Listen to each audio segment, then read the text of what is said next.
When You Trap a Tiger, written by Tay Killer. Chapter 19. Star jar, I breathed. I peeled the bubble wrap off one of them, and the jar inside is small and round, made of dark blue glass with a silver cork stuffed in its mouth. Quickly, I unwrapped the other, checking for the cracks, but they're okay, too. One of them is tall and thin, made of clear glass with a black cork. The other is dark green and square-shaped. Ricky takes a step closer. What's a star jar? Nothing. Except there's aren't nothing. In fact, this might be everything. Hominy said she took the star stories and stuffed them into jars. The tiger thought those jars were hidden somewhere in the house, and Hominy was super intense about being careful with the boxes. This is it. Here are the precious jars, the dangerous stories they have to be. This is what the tiger wanted. I squinted at them, and it might be trick up the lights, but I can almost see something inside them. Something like smoke, or like magic. For one overwhelming moment, I want to uncork the jars and hold them to my ears like seashells so I can hear magic inside roaring like the ocean. I wanted so badly to hear their stories. These are my hominies. I try to keep my voice steady. We can just put these on the side. I'll give them to her lately. Ricky shrugs, like it's not a big deal, which I guess to him it isn't. There's just jar, regular normal jars. Totally. I trim my thumbnail and stare at them. Ricky breaks the silence. So, what would you do? After we trap the tiger and then, like, he's afraid I won't answer, he adds. And Superman Doom Trap? Lex Luthor wants you to return home to reveal the secrets of Keraton and also the universe? It's not like that, I interrupt, because that kind of makes me sound like the bad guy. This is real life.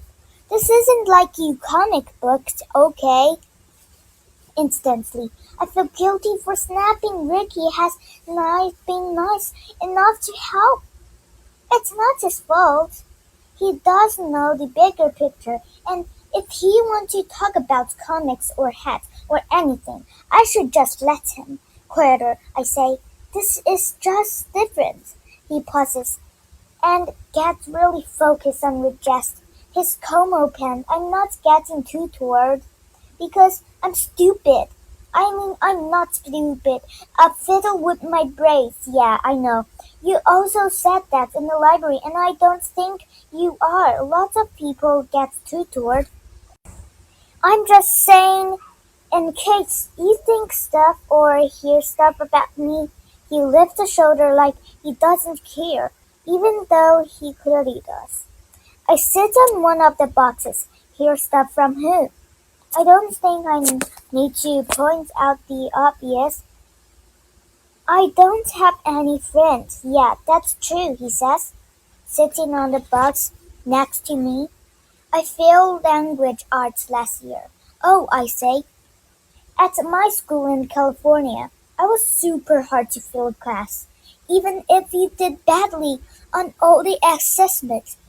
As long as you put in a bare minimum effort, the teacher would take pity on me and at least like you pass. Maybe the school here is way harder because Ricky seems like someone who wouldn't try.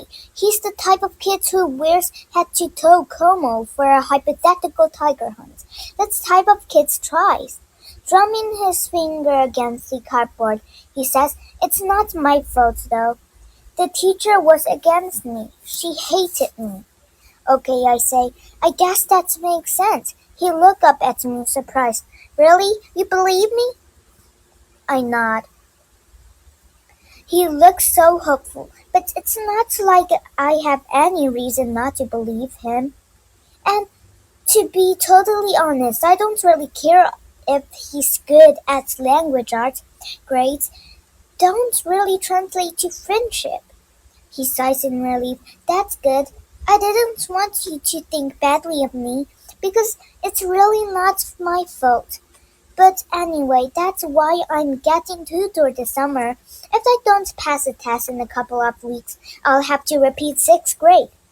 I try to hide my surprise because that's a pretty big deal. And here's what I don't say.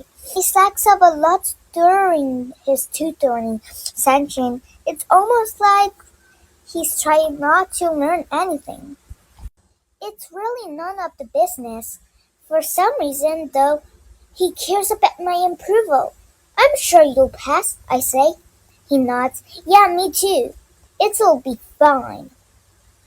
There's an awkward silence, and then he says, why are you really doing this? I mean, I'm as excited as the next kid to build a fake tiger trap. But there must be a reason, I shrug, avoiding the sighs. We should get back to work. Seriously, though? I hesitate, trying to think of a decent lie. I've been kept keeping so many secrets, and secrets are exhausting. The truth is, I want to tell the truth. My homie is sick. I want to help him. When he looks confused, he clarifies, my grandma. He blows air from his lips. I'm sorry. That's awful. She's afraid of tigers, so I want to make her feel better. It's not quite the truth, but it's close enough.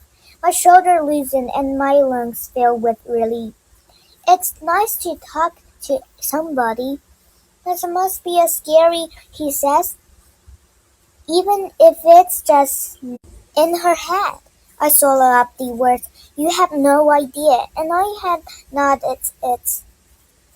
That's really cool of you to do, he says. You're the coolest girl I've ever been friends with. Oh, I don't know he considered us friends, but it's kind of nice to hear. It feels like maybe I could be a real friend, one who sticks. So he stands, brushing up his pants. Do you have any raw meat? Wait, what? According to internet, the most important part of the tiger trap is the bait. Most tiger hunts uses raw meat like beef or, well, it's hypothetical, so we won't do that. I say. He nods. Oh, right. Yeah. That makes sense. Let's just finish the trap. He leans over, picks up the top hat, and hands it back to me. Let's do this. I smile as we get back work.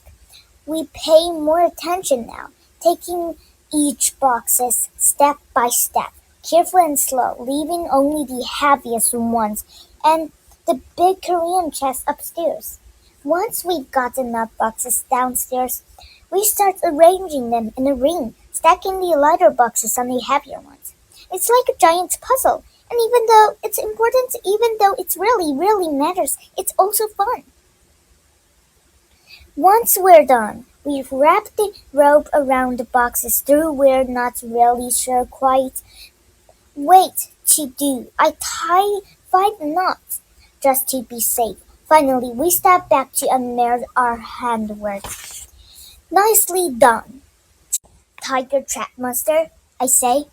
Ricky smiles, fill his whole face, like why super lit tiger girl? I'm not a superhero, I say automatically. Except Super Tiger Girl does sound cooler than Invisible Girl, and it feels kind of nice to be a superhero.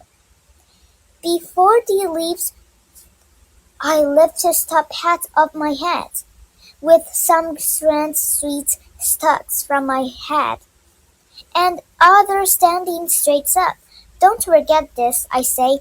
He shrugs. Keep it for now, just in case you find a hypothetical tiger. I'll get it back when we hang out again. Hang out? To do what? I'm not sure what he thinks come next, but this is pretty much it. The trap is finished. He stares at me like it's obvious. We're the friends now. Friends hang out. I blink. Oh, okay, yeah. And then I stare to smile.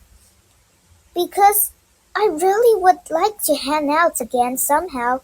He made trap a tiger fun. I say goodbye to Ricky, and as soon as he's gone, I take the star jar up to the attic room and hide them under my bed, Sam in the slumber. Thankfully, so she doesn't bother me, and I lie on my stomach on the floor staring at the jar. They seem like regular jars, almost, but even under the bed they seem to grow. Raw meat won't work because magical tigers play by different rules. But looking at these jars, I realize I found my bait.